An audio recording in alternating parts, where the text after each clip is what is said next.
There is a pot on the back burner.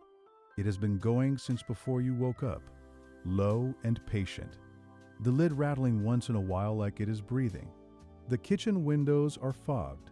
The whole house has taken on the smell, the walls, the curtains, the coat you left on the chair by the door, and somewhere in that steam is the smell you would know anywhere, in the dark, half asleep, 40 years from now. Neckbones, maybe, or oxtails gone soft enough to fall off the bone if you look at them wrong. And there is a woman at the stove who has never measured a thing in her life, who seasons by memory and by the way the pot sounds, who tastes the liquid off the back of a spoon and knows, without a clock, without a recipe card, that it needs another hour. Ask her how she does it, and she will laugh at you. She could not tell you the recipe because the recipe is not written anywhere. The recipe is in her hands. Sit in that kitchen for one more second. Feel how ordinary it is. A working stove, a heavy pot, a woman doing on a Sunday what she has done on 1,000 Sundays before. Because everything in that pot, every last piece of it, was once thrown into the yard, tossed to the hogs, sold for pennies over the back of a counter, or handed to your people because nobody else in the country wanted it. And today, that same food runs $18 a pound, 20 more in some cities, in the very neighborhoods that made it worth eating in the first place. So here is the question this whole video is going to answer, and I want you to hold it in your mind the entire time, because we are going to earn the answer piece by piece. How did the throwaway parts of the animal become the prized ones? Who decided a scrap was suddenly worth a fortune?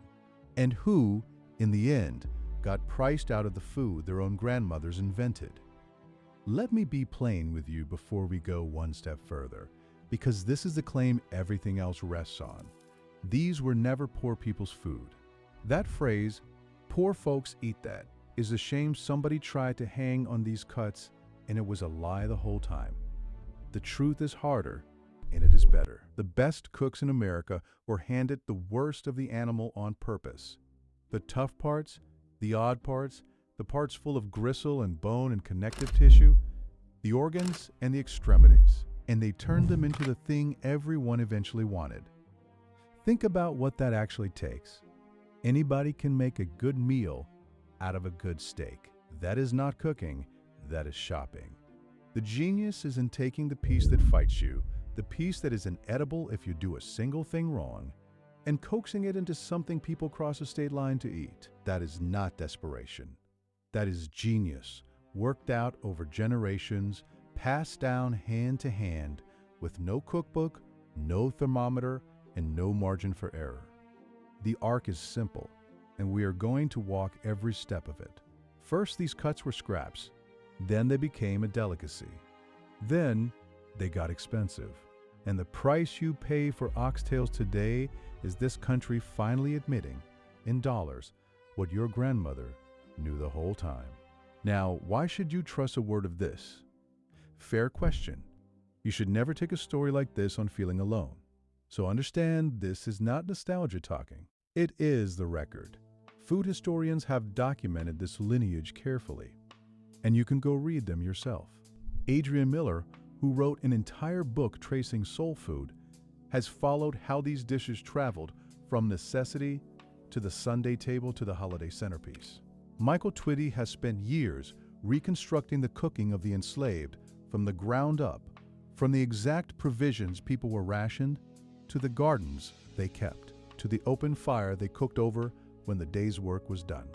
Jessica B. Harris mapped the whole route, the long journey of these foodways from West Africa, across the ocean, into the American South, and out into the rest of the country. There are plantation provisioning records that list in cold ledger ink exactly which parts of the hog went up to the big house and which parts went down to the quarters. There is market price data going back decades. There is the cookbook trail and the oral history trail, the aunts and grandmothers and church cooks who carried these recipes forward in their heads when nothing was written down at all. And here is where the honesty matters, because you are the kind of person who will fact-check me, and I want you to. Some of what I am going to tell you is documented in writing beyond any dispute. Some of it is tradition, carried in families, harder to pin to a single source, but no less true to the people who lived it.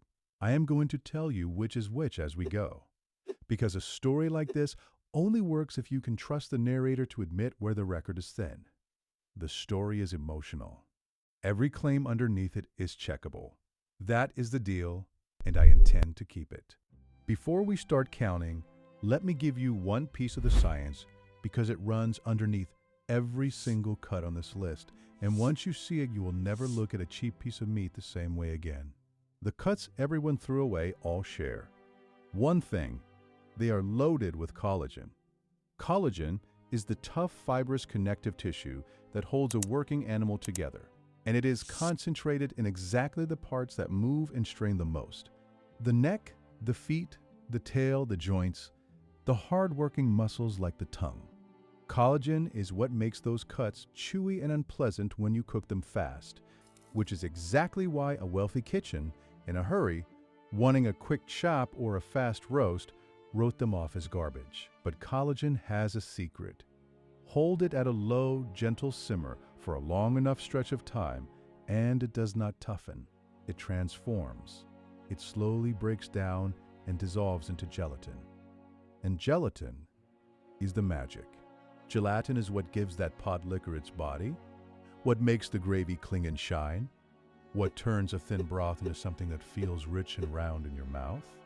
So the very thing that made these cuts worthless to a fast kitchen was the thing that made them extraordinary to a patient. 1. The scrap and the delicacy were always the same piece of meat. The only difference was time, and who was willing to spend it.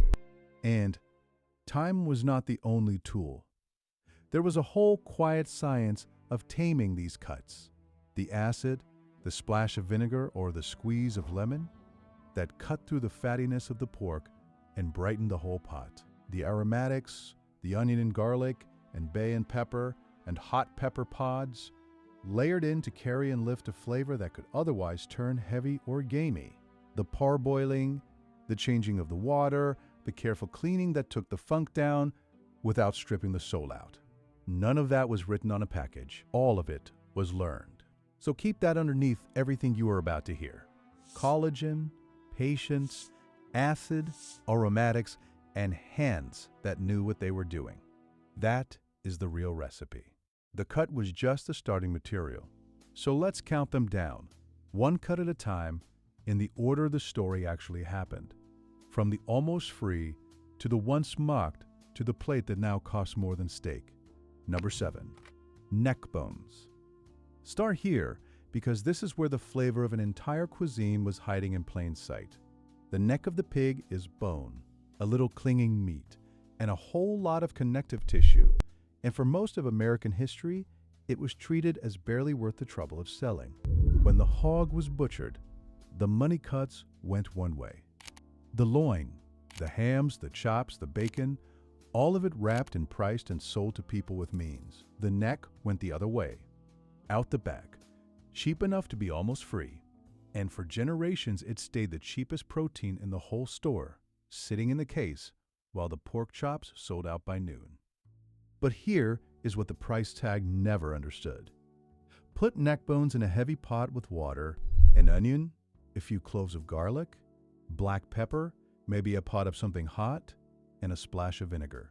And then give them the one thing nobody wanted to give them, which is time, and something happens that no expensive cut on earth can do. The bone gives up its marrow into the liquid. The tissue wrapped around it, the collagen, slowly breaks down and melts, and as it does it, thickens the broth into something with a real body, something that clings to the back of a spoon and coats your lips. The little bit of meat holding onto the bone goes fork tender and pulls away clean. What you have made is not a garnish and not an afterthought. It is the base note of an entire table. It is what gives collard greens their depth, what makes a pot of rice taste like somebody loved you. the low, savory floor that every other dish in the meal stands on top of. The cooks knew the flavor was living in the parts everyone else discarded, and they built whole Sundays, whole childhoods, whole family memories on that knowledge. And what does that flavor engine cost you now?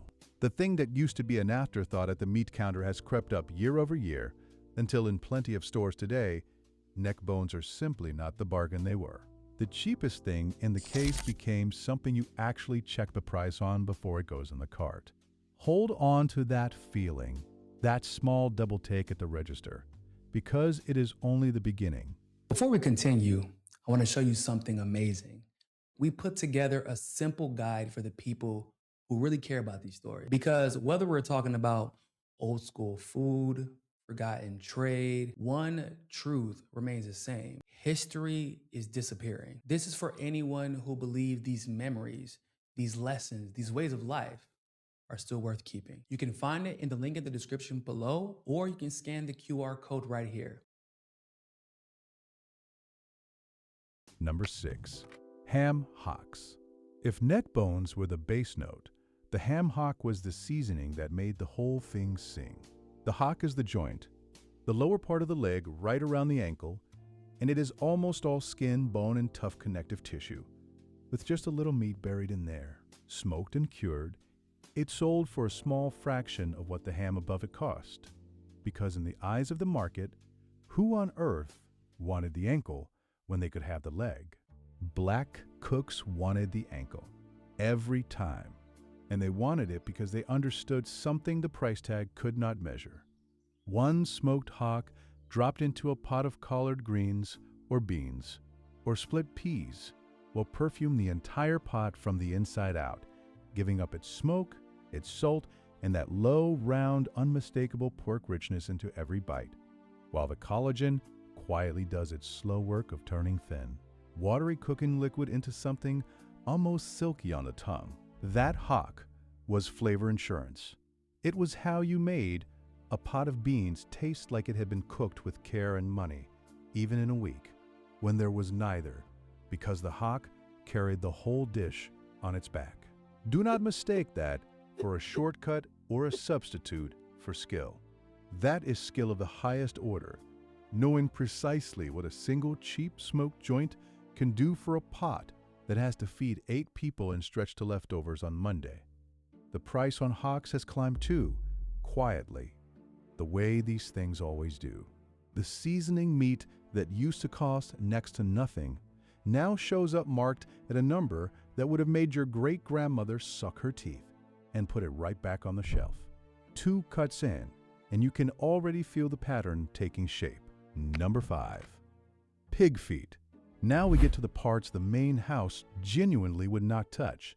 The feet. Trotters, if you want the fancy word the restaurants use now. Bone, skin, cartilage, and tendon with almost no muscle to speak of. The very definition of what a wealthy kitchen scraped off the block and threw out. And on the plantation, the accounting behind that was brutal and clear.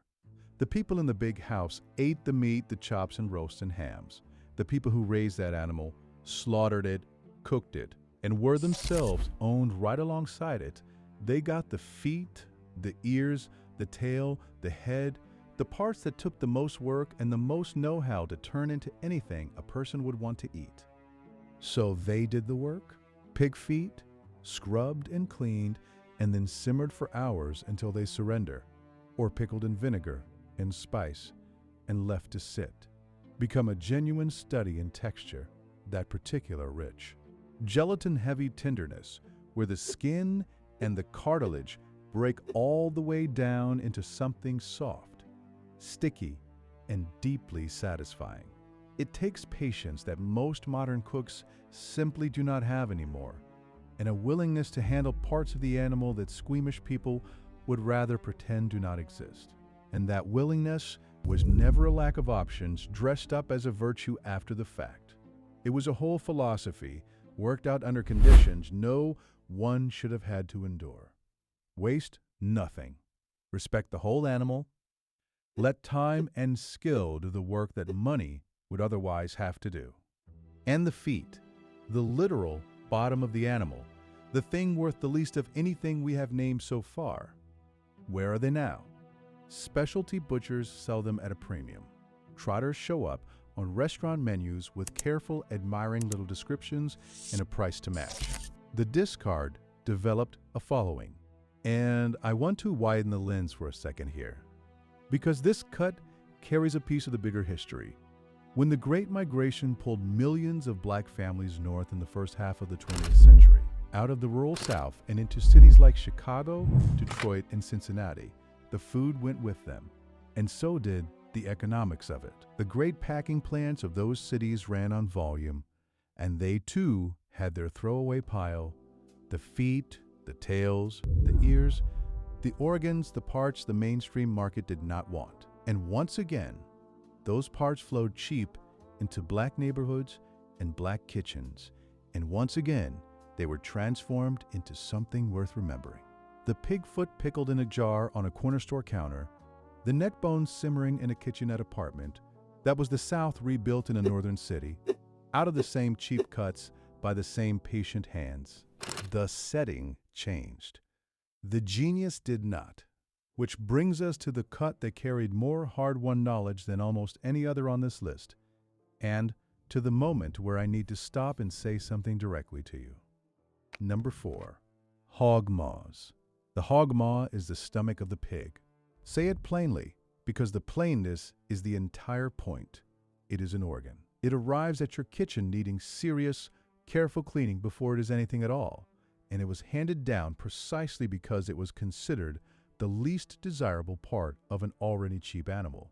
Preparing it right is not a recipe you can wing off the back of a package, because there is no back of a package that will tell you what you actually need to know. It is a process. The careful cleaning and turning and trimming. The knowing by feel and by eye and by smell when it has simmered long enough to go tender instead of staying tough as a shoe. The seasoning, layered in stages, that turns something genuinely humble into something you crave for the rest of your life. Done wrong, it is inedible, and everybody at the table knows it. Done right, it is remembered forever. And here is the thing I need you to sit with for a second. So pause the pod in your mind and really hear this. The cleaning of a hog maw, the exact feel of one done right, the timing that was never printed on any package and never written in any book. That is precisely the kind of knowledge that leaves this world when the elders do. It does not live in the cut. You cannot buy it at the store with the meat. It lives in the hands and in the memory, and hands and memory do not last forever. When a grandmother passes and nobody ever wrote down or stood beside her long enough to learn how she knew the maw was finally ready, that knowledge goes into the ground with her. Quietly, permanently, and no price will bring it back. That is the whole reason the Grandma Made Away Kitchen Collection exists in the first place. Not as a product to sell you, but as a place to keep these methods before they disappear. The cleaning, the timing, the seasoning, all the things that were never written down anywhere and were only ever passed mouth to ear and hand to hand. If that matters to you, and if you have ever wished you had stood in that kitchen a little longer, the link is in the description. Now keep going, because the next one is the one they mocked the hardest and the one your people honored the most. Number 3. Chitterlings. Chitlins. If you grew up with them, the small intestines of the pig, and for a very long stretch of this country's history, the single most ridiculed dish in all of American food, the punchline. The thing outsiders pointed to when they wanted a cheap and easy way to look down on an entire culture's table. And I want you to understand the real cruelty buried inside that joke, because chitterlings took more labor and more love than almost anything else that ever came out of the kitchen. The cleaning alone was a ritual, and it could eat the better part of a whole day. The careful work of it, the picking, the turning, the rinsing again and again and again, in cold water until they were right. The standing over that sink for hours with your sleeves pushed up. Nobody put in that kind of day for a food they did not love, or for people they did not love. That labor was the point. Which is exactly why chitterlings landed where they landed in the life of a family. They became a holiday dish, a Christmas dish, a New Year's dish, the thing you made when the whole family was driving in from everywhere, when the house was going to be full, and you were willing to give up an entire day of your life to the sink because the occasion was worth every minute of it. Think about what that means. The single most mocked food in America was inside the culture that actually made it a centerpiece, a crown. A dish that said without a word, I gave up my whole day for this because I gave up my whole day for you. Taking the intestine of a hog and turning it into the smell that meant home, into the thing grown adults get misty describing at their mother's table that was never desperation, making do with garbage. That was cooks taking the very last thing anyone else on the planet wanted and transforming it into the taste of belonging itself. And there is a whole world of community wrapped up in this cut too, that the punchline never bothered to see. Chitterlings came out of hog killing time, the cold months when a family or a whole community would slaughter a hog, and in a world with no refrigeration, had to use every last part of it before it spoiled. The cleaning was often shared work. Women gathered around a table or a tub, doing the lawn labor together, passing the technique down to the girls standing at their elbows the same way it had been passed to them. It was church supper food and fellowship hall food, the smell of it filling a fellowship basement on a cold Sunday. The joke never saw any of that. It saw only the intestine and stopped there. The people making it saw a whole afternoon of hands and history and love. You can still buy chitterlings, sure, but the days of them being the cheap, reliable holiday standby are fading fast.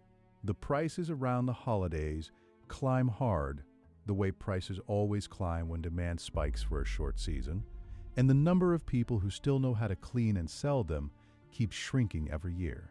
The dish they laughed at is now a dish you have to budget for.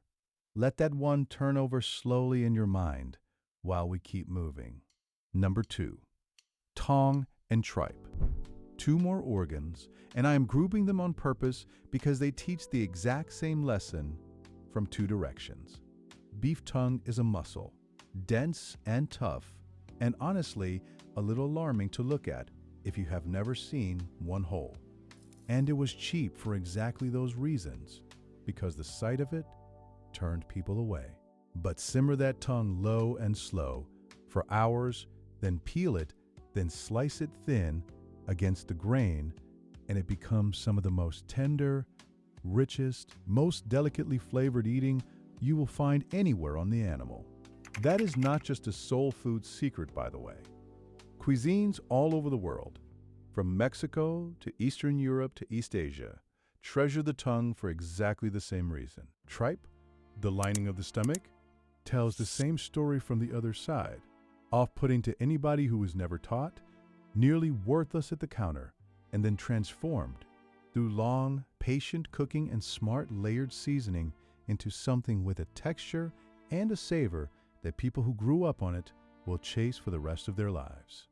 And the thread running through both of these, through every single cut we have talked about tonight, is that time was the one ingredient that could never ever be faked.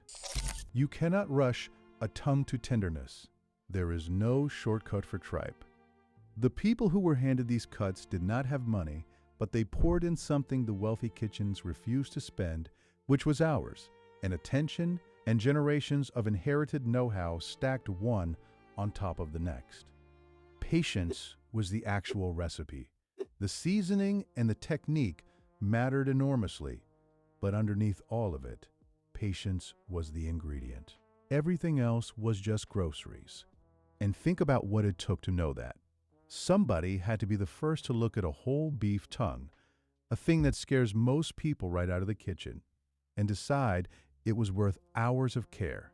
Somebody had to work out that you simmer it until a fork slides in easy, then plunge it and peel that tough outer skin away. While it is still hot, then slice it thin so every bite goes tender. Somebody had to learn that tripe needs its long soak and its patient scrub and its slow cooking before it gives up anything good. That knowledge did not fall out of the sky. It was built by trial and error over lean years, by people who could not afford to waste the one cut they could afford to buy. And beef tongue, which used to be one of the very cheapest things a butcher would sell you, has in recent years become fashionable, sought after by chefs, written up in food magazines, and priced accordingly. The moment the trend finally caught up to the tongue got expensive. Which brings us, at last, to the single clearest case of them all. Number 1, oxtails.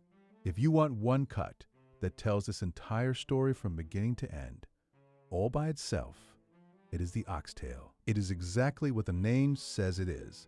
The tail of the cow, a series of joints, each one a knuckle of bone wrapped in tough tissue and a ring of deeply rich, marbled meat. For generations, the oxtail was so cheap it was very nearly free, because it was, once again, the very end of the animal, the last thing on the carcass anyone thought to bother charging money for. And the cooks who were handed it took that tail and braised it for hours, low and slow, with onion and garlic and thyme and allspice and whatever else the family tradition called for, until the collagen in all those joints melted down into a gravy so rich it turned almost sticky on your lips, and the meat gave up and surrendered right off the bone. Served over rice, that one cheap tail fed an entire family for a few dollars, and it tasted like something that had no business costing anything less than a fortune. Now it does cost a fortune. Oxtails became a global commodity, demand for them exploded, at home and abroad, all at once. Restaurants put them on menus with a completely straight face and a completely serious number beside them. Oxtail turned into a genuine export commodity, shipped and traded across the world. And scarcity, that patient old machine, did the rest of the work. The tail that was once the single cheapest thing in the case now routinely runs well past what you would pay for a good steak. And in plenty of markets, it has crossed clean over into the range, where a single family meal built around it is a real and considered expense. The scrap became the status plate. The giveaway became the luxury item. There is no clearer receipt in this entire story than a shrink-wrapped package of oxtails, wearing a price that would have been flatly unthinkable to the woman who taught you how to cook them. So, how did this actually happen? How did every single one of these cuts, all 7, end up making the exact same journey from free to expensive? For most of American history, the math was almost embarrassingly simple. Demand for these parts was low because they were stigmatized, tied in the wider culture's mind to poverty and to blackness in a way the mainstream market held out at arm's length. And supply was steady and dependable because every animal that comes through the plant has a neck, a tail, a stomach, and feet. Low demand, steady supply, and the price just sits there on the floor, year after year. That is the entire reason these were the cheapest proteins in the store for so long. Not because they were worth little, because few people with money were competing to buy them. Then the floor moved. Restaurants discovered these cuts, and I want you to hear the quotation marks around that word, because you cannot discover something people have been mastering for centuries. Chefs put oxtail and trotter and tongue on their tasting menus and charged accordingly. Awful, the whole category suddenly became trendy. Nose-to-tail eating got written up in glossy magazines as innovative, daring, forward-thinking, as though it were some brand new philosophy invented in a professional kitchen last Tuesday, and not something black cooks had been doing out of a mix of necessity and sheer mastery for generation after generation after generation. And it was not only the restaurants. The oxtail in particular got caught in something bigger than any one menu. As Caribbean and Korean and Latin American cooking, all of which prized the oxtail, gained global followings, worldwide demand for that single cut climbed steeply, and the tail that a butcher once could barely give away became a genuine international commodity, exported and imported and fought over across borders. When the whole world suddenly wants the same finite part of the same animal, there is only so much of it to go around. One cow, one tail. That is the definition of scarcity. And scarcity is not sentimental. And the second demand climbed while supply stayed exactly as fixed as it had always been. Scarcity finished the job it always finishes. The food that fed a family for a few dollars a plate now sells for $30, $40 in a restaurant, very often in the same neighborhoods where the families who invented it can no longer afford the rent, let alone the entree. Now, I am not going to sit here and tell you a villain planned this in a back room somewhere, because nobody did. There is no mustache-twirling conspiracy at the bottom of this. It is the sane, slow, quiet drift you have watched happen before. The one where a culture's genius gets recognized last and charged for first. It is the same way the credit for American barbecue quietly floated away from the black pitmasters who built the whole thing over open coals. It is not a plot. It is something more ordinary than a plot, and in a way something sadder, because you cannot even point at one person and be done with it. It is a whole country slowly learning to want the thing it once looked down on, and then, in the wanting, pricing it right out of the hands that made it worth wanting in the first place. So, what do you do with a thing like that? Where do you put it? Not resentment. I will tell you that straight. Resentment is too small a container for this, and it curdles the very thing we are trying to honor. You do something better and harder than resentment, which is you own the story. All of it, out loud. Because here is what was true the entire time. From the very first hog maw cleaned at a back sink to the last oxtail braised on a Sunday, there was never one single thing to be ashamed of. Not the neckbones, not the maws, not the chitlins your family cleaned all day long before Christmas with their sleeves pushed up past the elbow. The shame was always somebody else's projection, borrowed and handed down, and never once true. Sit with the full weight of that for a moment, because it flips everything you may have been taught, the story you were maybe told, quietly, by a world that did not know any better, was that this food was a mark of hard times, something you ate because you had no choice, and maybe something you did not mention outside the house. That story had it exactly backwards. This food was never evidence of poverty. It was evidence of brilliance under conditions designed to break people. Evidence that you can take the worst hand a country ever dealt anyone and, with nothing but time and skill and love, set a table that the whole world would eventually line up to eat at. The correct feeling here is not embarrassment. It is not even anger, though anger would be earned. The correct feeling is pride, the deep and specific kind, the kind that comes from knowing your people did something genuinely hard and did it better than anyone. And the price tag on oxtails today is, in its own strange way, the closest thing to an apology the market knows how to make. It is a receipt for a debt this country is only just beginning to admit it owes, written out in the one language this country has always taken seriously, which is money. But you have to understand the real inheritance, because this is the part that matters more than any of the rest of it, and it is the part I most want you to carry out of here. The inheritance was never the cheap cut. The cut was only ever cheap, and now it is only expensive, and neither of those numbers is the point. The inheritance was knowing what to do with it. The hands, the timing, the memory, the patience that could not be rushed, the seasoning done without a single measuring spoon. The way an entire feast, a whole holiday, a lifetime of belonging could be conjured out of the exact parts other people threw to the yard. That is a thing of true value here.